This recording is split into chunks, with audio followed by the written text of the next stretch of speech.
شهر رمضان الذي أنزل فيه القرآن. اور رمضان کے ضمن میں بھی یہ بات بیان کی گئی، قربانی کا مقصد یہ بیان کیا گیا، اور عبادات کے ذکر میں یہ چیز آئی کہ تمام عبادات کا گویا خلاصہ اور مقصد تقوی اور پرہیزگاری ہے، اللہ کا ڈر ہے، اللہ کا خوف ہے، اور اپنے آپ کو جہنم کے عذاب سے بچا لینا، اور تقوی کا جگہ جگہ تذکرہ۔ اور تقوی کا مختصر مفہوم آپ یہ سمجھیں، ہر وہ کام کرنا کہ جس کام کے کرنے کا اللہ اور اس کے رسول صلی اللہ علیہ وسلم نے حکم دیا ہے، اور ہر اس کام سے باز آ جانا، اجتناب کر لینا کہ جس کام کے کرنے سے اللہ اور اس کے رسول صلی اللہ علیہ وسلم نے منع فرمایا ہے۔ واتقوا اللہ وعلی اللہ فلیتوکل المؤمنون، اور اللہ سے ڈرتے رہو، مومنوں کو چاہیے کہ وہ اللہ پر ہی بھروسہ کریں۔ ہمارا بھروسہ کسی دوسری چیز پر نہیں ہونا چاہیے، نہ زور بازو پر، نہ جماعت پر، نہ تعداد پر، نہ افراد پر، اور نہ ساز و سامان پر۔ بھروسہ ہونا چاہیے صرف اور صرف رب کائنات پر۔ فرمایا ومن نصر الا من عند اللہ العزیز الحکیم۔ دوسری جگہ ارشاد فرمایا اللہ رب الجلال نے کہ اصل میں مدد اللہ ہی کی طرف سے ہے، جو غالب ہے، قدرت والا ہے، طاقت والا ہے، وہ جو چاہے وہ ہوتا ہے، فعال لما یرید ہے، وہ اپنے فیصلے نافذ کرنے پر قادر ہے، عاجز نہیں ہے، اور اس کے فیصلے مبنی بر حق، مبنی بر انصاف ہیں۔ وہاں نظر ثانی کی ضرورت نہیں، ترمیم کی ضرورت نہیں، تبدیلی کی ضرورت نہیں، اور وہ جو چاہتا ہے ہو کے رہتا ہے۔ اور مومنوں کا بھروسہ ہمیشہ اللہ پر رہنا چاہیے۔ جب اللہ پر بھروسہ ہوگا تو اللہ کافی ہے۔ الیس اللہ بکاف عبدہ، بڑے اس سے ذمہ داری سے یہ بات قرآن کریم میں کہی گئی ہے، اور یہ سوال پوچھا گیا ہے، الیس اللہ بکاف عبدہ، کیا اللہ اپنے بندے کے لیے کافی نہیں ہے؟ کیا ہم یہ تصور کریں کہ اللہ کافی نہیں ہے؟ ضرور ضرور اللہ اپنے بندے کے لیے۔ یہاں رسول اللہ صلی اللہ علیہ وسلم کو مخاطب کیا گیا، اور آپ کے بعد ساری کائنات کے لیے اللہ کافی ہے۔ وَكَفَى بِاللَّهِ وَكِيلًا وَكَفَى بِاللَّهِ حَسِيبًا وَكَفَى بِاللَّهِ نَصِيرًا۔ یا اس تعلق سے بہت ساری آیتیں ہیں۔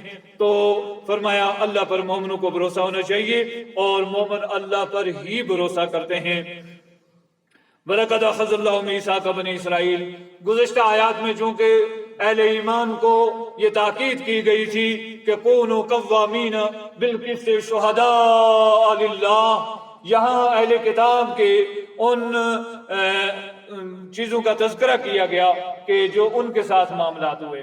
ان میں فرمایا وَلَقَدْ أَخَذَ اللَّهُ مِيثَاقَ بَنِي إِسْرَائِيلَ، بنی اسرائیل سے بھی ہم نے وعدے لیے تھے۔ بعض ایسی چیزیں ہیں جو مشترک ہیں، دین کی بنیاد گویا ایک ہے، اور اس بات کو دوسری جگہ قرآن کریم میں ان الفاظ میں بیان کیا گیا وَأَنَّ هَٰذِهِ وَأَنَّ صِرَاطِي مُسْتَقِيمًا، اور فرمایا إِنَّ هَٰذِهِ أُمَّتُكُمْ أُمَّةً وَاحِدَةً، اور تمام انبیاء علیہ السلام کا اس چیز پر اتفاق تھا کہ ایک اللہ کی عبادت کرنی ہے، اس کے ساتھ کسی کو شریک نہیں ٹھہرانا ہے۔ وَلَقَدْ بَعَثْنَا فِي كُلِّ أُمَّةٍ رَسُولًا أَنِ اعْبُدُوا اللَّهَ وَاجْتَنِبُوا الطَّاغُوتَ۔ اللہ رب الجلال ارشاد فرماتا ہے کہ اللہ رب العالمین احکم الحاکمین نے جتنے انبیاء اور رسل بھیجے ان سب کی طرف یہ وحی بھیجی ان اعبدوا اللہ، کہ اللہ ہی کی عبادت کرو، واجتنبوا الطاغوت، اور طاغوت کی عبادت سے اجتناب کرو۔ اللہ کو چھوڑ کر جس کی عبادت کی جائے وہ طاغوت کی عبادت ہے، وہ شیطان کی عبادت ہے۔ اور تمام انبیاء کا مشن ایک ہے، تمام انبیاء کا دین ایک ہے۔ اس لیے بنی اسرائیل کے واقعات، امم سابقین کے واقعات قرآن کریم میں ذکر کر کے اللہ رب الجلال نے اس امت کو سمجھایا ہے، اس امت کو تنبیہ فرمائی ہے۔ فرمایا وَلَقَدْ أَخَذَ اللَّهُ مِيثَاقَ بَنِي إِسْرَائِيلَ، بنی اسرائیل سے ہم نے وعدہ لیا۔ وَبَعِثْنَا مِنْهُمُ اثْنَيْ عَشَرَ نَقِيبًا، اور ہم نے ان پر 12 سردار مقرر کیے۔ یہ حضرت موسیٰ علیہ السلام کے قوم، اور چونکہ جو مخاطبین تھے رسول اللہ سے، جن سے گفتگو تھی، مدینہ منورہ میں 5 قبائل رہتے تھے، 3 نصارہ کے تھے اور 2 یہود کے تھے، بڑی بڑی باتیں کرتے تھے اور بڑے بڑے ان کے سوالات تھے، بڑے بڑے ان کے مطالبات تھے، لہذا ان کو مخاطب کر کے ان کی تاریخ بتائی جا رہی ہے کہ تمہارے ساتھ کیا کیا وعدے ہوئے رب ذوالجلال کے، تمہیں کیا کیا حکم دیے رب ذوالجلال نے، اور تم نے اس میں کیا کیا خامیاں کی، کیا کیا کوتاہیاں تم سے سرزد ہوئیں، اور تمہارا کردار کیا ہے، تمہاری پچھلی تاریخ کیا ہے، آج تم باتیں کرتے ہو۔ اور اس کے ساتھ ساتھ اس امت کو بھی متنبہ کیا گیا ہے کہ کہیں تم بھی وہ طریقے نہ اپنا لینا، وہ نظام نہ چلا لینا جو یہودیوں نے چلایا، جس طرح وہ حق چھپاتے تھے اور حق میں خلط ملط کرتے تھے، حق کو باطل سے ملاتے تھے، حق کو چھپانے کا کام کیا۔ اور اس سلسلے میں فرمایا فَوَيْلٌ لِّلَّذِينَ يَكْتُبُونَ الْكِتَابَ بِأَيْدِيهِمْ ثُمَّ يَقُولُونَ هَٰذَا مِنْ عِندِ اللَّهِ، ایسے لوگوں کے لیے ویل ہے، ذلت ہے، رسوائی ہے، مسئلے اپنی طرف سے گھڑتے ہیں اور منسوب کرتے ہیں کہ یہ اللہ کی طرف سے ہیں، حالانکہ وہ اللہ کی طرف سے نہیں ہیں۔ اسی طرح کچھ چیزیں اپنی طرف سے اس میں شامل کرتے تھے، کچھ چیزیں چھپاتے تھے، جو جو ان کے کردار تھے وہ بیان کیے گئے۔ اور فرمایا وَبَعَثْنَا مِنْهُمُ اثْنَيْ عَشَرَ نَقِيبًا، 12 سردار مقرر کیے گئے، ذمہ دار بنائے گئے۔ آج بھی یروشلم میں جہاں یہودی رہتے ہیں وہاں ان 12 قبائل کا تذکرہ ہے ان کے ہاں، گویا اس میں رسول اللہ کی صداقت ہے، سچائی ہے، آپ کے رسول برحق ہونے کا بھی پہلو اس میں موجود ہے کہ وہ تاریخی ہسٹریاں، وہ تاریخی باتیں آپ بیان فرما رہے ہیں جو خاص خاص ان کے علماء ہی جانتے تھے۔ اور رسول اللہ نے نہ تورات کو پڑھا تھا، نہ انجیل کو پڑھا تھا، نہ کوئی اور تاریخ پڑھی تھی، نہ آپ نے کسی کے سامنے ذہن و تلمذ حاصل کیا۔ اگر آپ ان کی تاریخ اور ان کے نکات اور ان کی باریکیاں بیان کر رہے ہیں، اس میں یہ بھی پہلو ہے کہ آپ اللہ کے سچے رسول ہیں، رسول برحق ہیں، بطور وحی آپ کے یہ چیزیں بیان کی جا رہی ہیں، رب آپ کو بتاتا ہے، آپ لوگوں کے سامنے بیان فرما رہے ہیں۔ فرمایا ان معاہدات میں، ان وعدوں میں چند چیزیں تھی، اور فرمایا وَبَعَثْنَا مِنْهُمُ اثْنَيْ عَشَرَ نَقِيبًا وَقَالَ اللَّهُ إِنِّي مَعَكُمْ لَئِنْ أَقَمْتُمُ الصَّلَاةَ وَآتَيْتُمُ الزَّكَاةَ وَآمَنْتُمْ بِرُسُلِي وَعَزَّرْتُمُوهُ وَأَقْرَضْتُمُ اللَّهَ قَرْضًا حَسَنًا۔ یہ 4 چیزیں یہاں بیان ہوئی ہیں، اور یہ چاروں چیزیں مینوان اسی طرح ہماری شریعت میں بھی موجود ہیں۔ فرمایا لَئِنْ أَقَمْتُمُ الصَّلَاةَ، اللہ نے معیت کا وعدہ فرمایا ہے، میں تمہارے ساتھ ہوں۔ اللہ گویا ہمارے بھی ساتھ ہے، اللہ کی مدد، اس کی نصرت، اس کی تائید ہمارے شامل حال رہے گی، بشرطے کہ ہمارے اندر یہ چیزیں پائی جائیں۔ لَئِنْ أَقَمْتُمُ الصَّلَاةَ، یہ شرطیہ ہے، لَئِنْ یہ شرطیہ ہے، فرمایا بشرطے کہ تم نماز قائم کرتے رہو گے۔ ہم اپنے سماج پر، اپنے معاشرے پر، اپنے گرد و نواح پر، بلکہ اپنے گریبان میں جھانکیں کہ ہم نماز کے کتنے پابند ہیں، نمازیں ہماری کتنی جماعت سے ہوتی ہیں، کتنی بغیر جماعت کے ہوتی ہیں، کتنی نمازیں ہم خشوع اور خضوع کے ساتھ ادا کرتے ہیں، کتنی نماز کی وہ 40 کے قریب شرائط ہیں، کیا ہم ان کو پورا کرتے ہیں یا نہیں کرتے؟ اس پر ہمیں اپنی اصلاح کی ضرورت ہے، اپنے گریبان میں جھانکنے کی ضرورت ہے، اور امت کی من حیث القوم انفرادی اور اجتماعی یہ ذمہ داری ہے کہ ہم نماز کے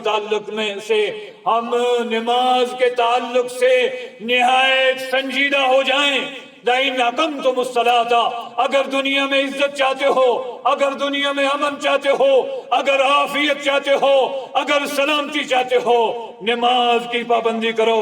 لَئِنْ أَقَمْتُمُ الصَّلَاةَ، اللہ نے فرمایا میں تمہارے ساتھ ہوں بشرطے کہ تم نماز قائم کرنے والے ہو جاؤ گے۔ نماز پڑھنے کا ذکر لفظ نہیں آیا، اقامت کا لفظ آیا، اور اقامت میں بے شمار چیزیں ہیں، 40 سے زیادہ وہ نکات ہیں۔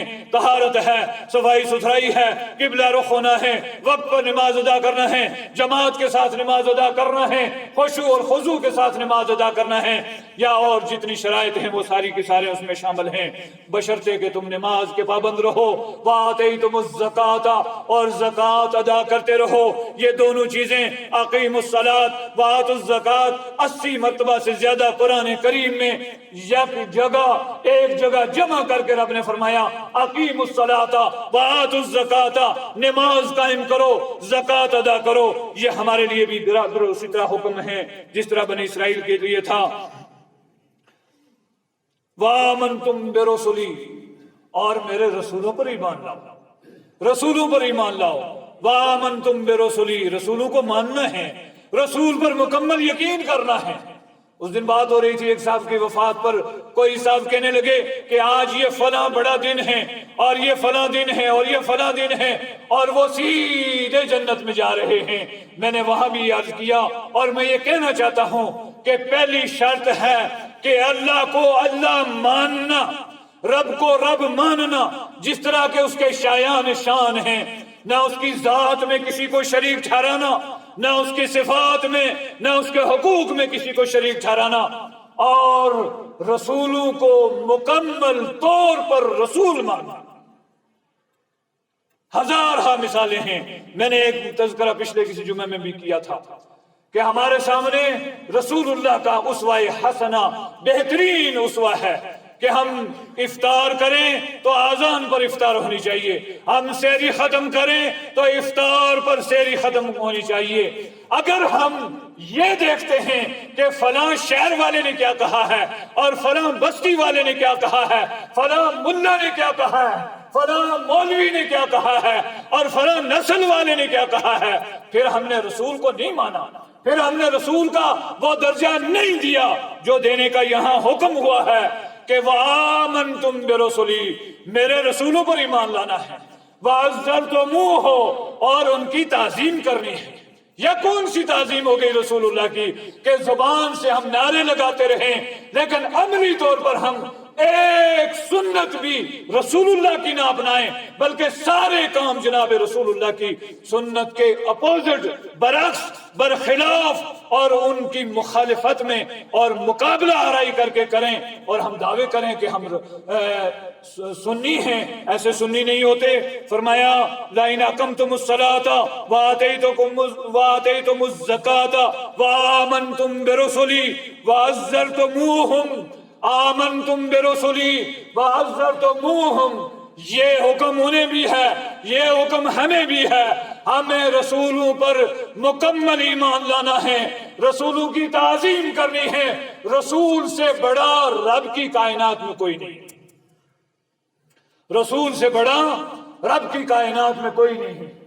اور میں اپنے عقیدے کی بات عرض کر دوں، یاد رکھنا 1,24,000 انبیاء علیہ السلام اس دنیا میں تشریف لائے، کم و بیش وہ 1,24,000 انبیاء اور رسل، اور ان رسولوں کی جتنے صحابہ تھے، جتنے ان کی امتوں میں بڑے بڑے ائمہ اور محدثین گزرے ہیں، اور رسول اللہ کے بعد قیامت تک آنے والے، صدیق اکبر سے لے کر قیامت کی صبح تک پیدا ہونے والے سارے افراد، صحابہ، تابعین، تبع تابعین، ائمہ، محدثین، فقہا، مجتہدین، جو جس کو رب نے جتنی صلاحیت دی ہے، وہ سارے ایک بات کہیں اور صرف محمد رسول اللہ دوسری بات فرمائیں۔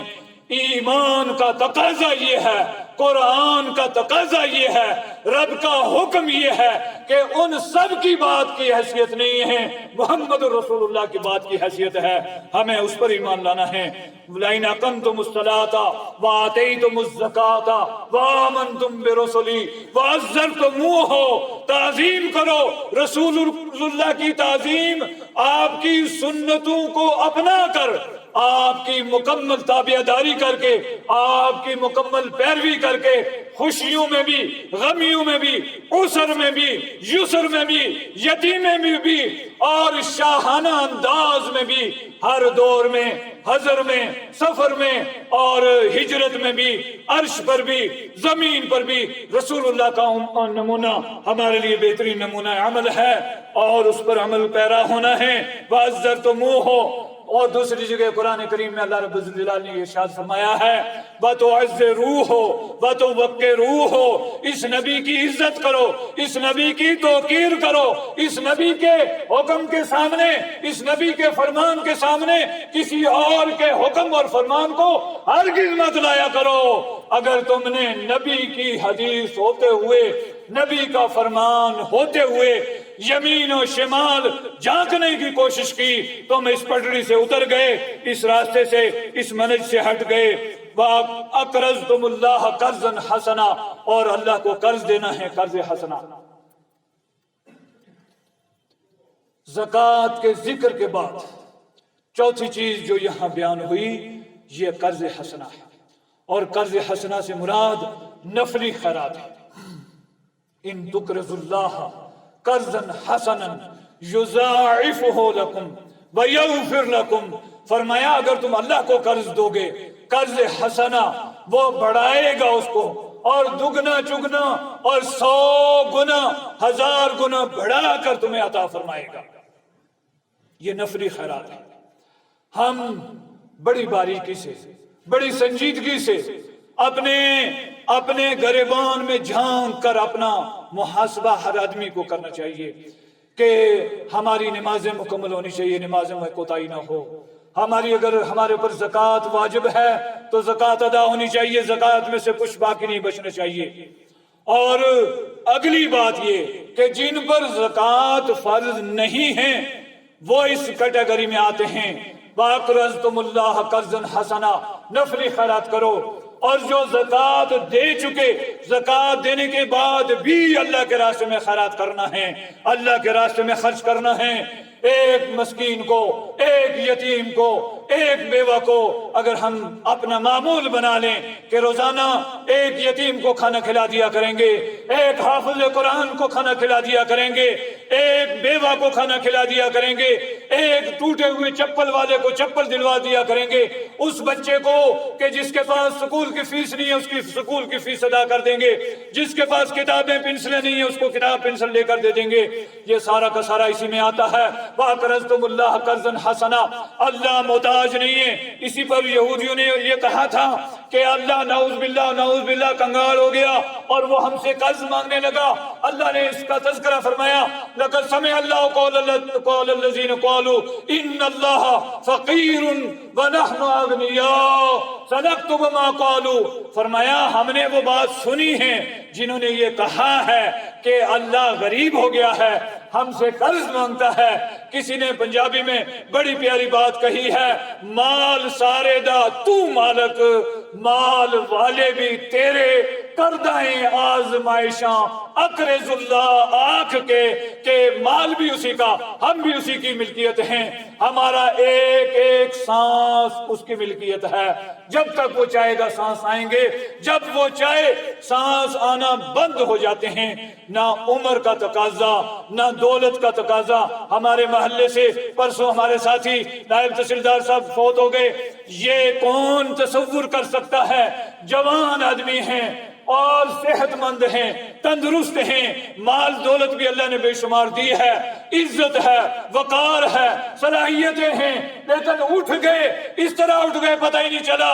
یہ ہمارے ایک ایک سانس یاد رکھو ہماری ملکیت نہیں ہے، یہ رب کائنات کی ملکیت ہے۔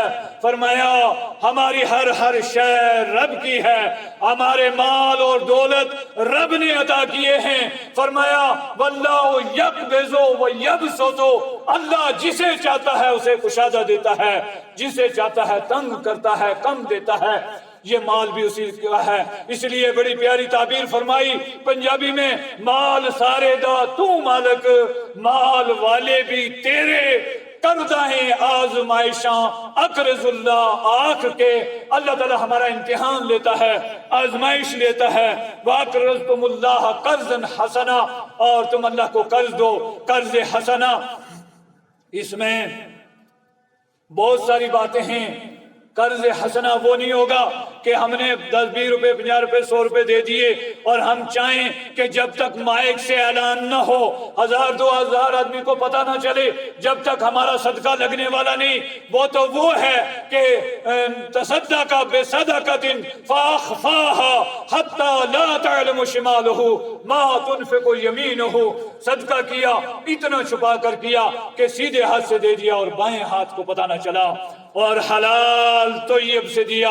ان اللہ طیب لا يقبل الا طیبا. اللہ پاک ہے، پاک چیز کو ہی قبول کرتا ہے.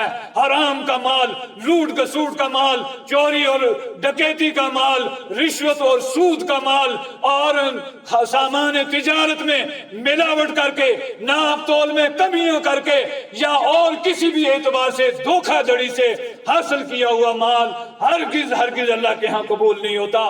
اور اس ضمن میں وَأَقْرَضْتُمُ اللَّهَ قَرْضًا حَسَنًا اس رمضان کے مہینے میں اور میٹر بڑھا دیا جاتا ہے. اور پھر خاص کر آخری عشرے میں اور ان کی تاخیراتوں میں ایک خرچ کریں گے اور اس کا 1000 کا وعدہ فرمایا، 1000 سے زیادہ بہتر ہے.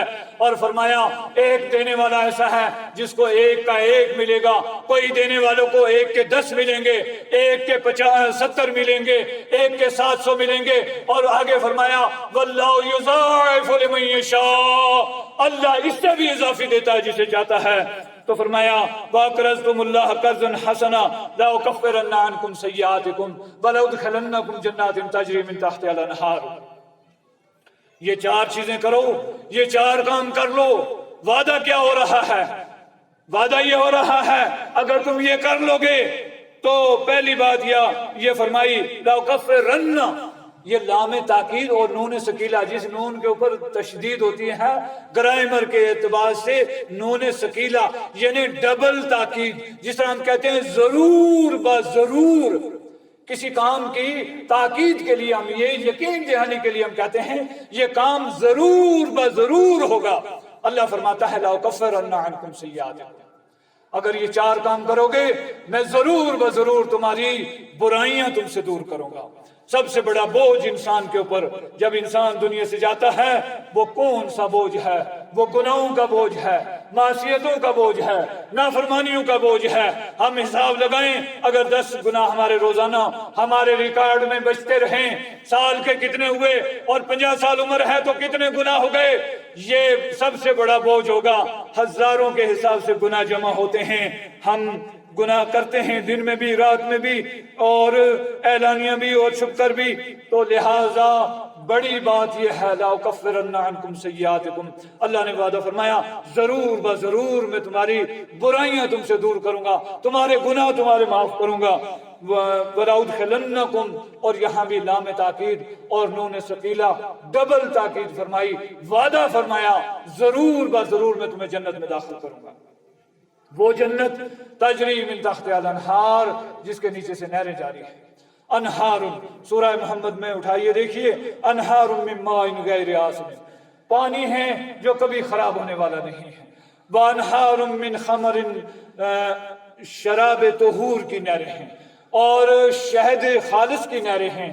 اور من کل الثمرات ہر طرح کے پھل ہیں، ہر طرح کی نعمتیں ہیں جنت میں. اللہ رب الجلال نے جو نعمتیں تیار کی ہیں سورہ الرحمن اٹھا کر ان نعمتوں کا دیدار کیا کریں، سورہ واقعہ اٹھائیں ان نعمتوں کا دیدار کریں. وہ کیا کیا نعمتیں اللہ رب الجلال نے تیار فرمائی ہیں ان کا ہلکا سا وہاں عکس بیان کیا گیا ہے. میں وہ ساری باتیں نہیں کہہ پاؤں گا، جمعے کا وقت متعین ہوتا ہے.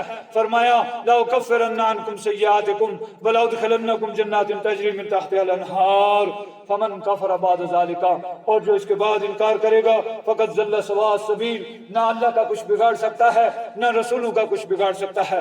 اگر ہم نعوذ باللہ سارے کے سارے روئے زمین کے انسان نافرمان سے نافرمان تر بن جائیں، بے نماز رہیں، زکوٰۃ نہ دیں، رسولوں کی پیروی نہ کریں، اللہ کے راستے میں خیرات نہ کریں، ہم کسی کا کیا بگاڑیں گے؟ اللہ کا کیا بگڑنے والا ہے؟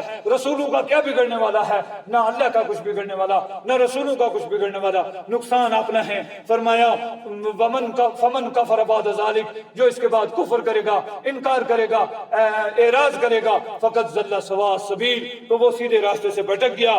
حقیقت میں وہ اپنا نقصان کر بیٹھا، جو صراط مستقیم جس پر چلنے کی تاکید کی گئی تھی اس راستے سے وہ بھٹک گیا ہے، اصلیت سے وہ بھٹک گیا۔